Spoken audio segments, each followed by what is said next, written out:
আসলে সন্দেহ করছিলাম তাদের নাম ঠিকানা নিয়ে, তাদের মাদ্রাসার ঠিকানা নিয়ে।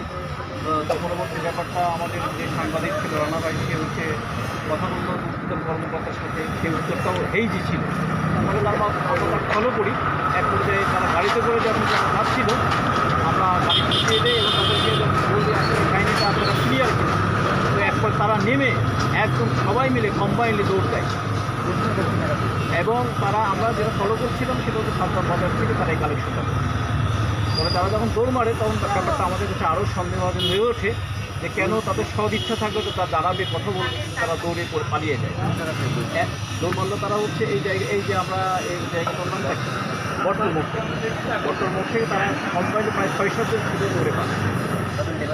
তারা অ্যাকচুয়ালি ইসলামিক লেবাসই ছিল, ড্রেস ছিল, প্রত্যেকে দাড়ি টুপি ছিল। কিন্তু আমার কাছে ব্যাপারটা এরকম লেগেছে যে তারা কেন পালাবে, তাদের মনে যে ভিতরে যদি অনেস্টির একটা ট্রেস থাকতো, তারা ওখানে স্টে করে কথা বলতে হবে। তারা কথা না বলে তারা পালিয়ে যাবে। তো ব্যাপারটা আসলে আমাদের মনে হয় এই ব্যাপারটা আমাদের প্রত্যেকেরই সচেতন হওয়া উচিত। আর ধর্ম ইসলাম যেন নষ্ট না হয়, এই ধর্মের নামে যারা হচ্ছে এই কাজগুলো করছে আমাদের প্রত্যেকেরই সচেতন হওয়া উচিত। ফলো করে হ্যাঁ, আমরা তাকে ফলো করেছি। হ্যাঁ হ্যাঁ, তারা আসছিল হচ্ছে একটা টেম্পুতে। আমার নাম শরীফুল ইসলাম।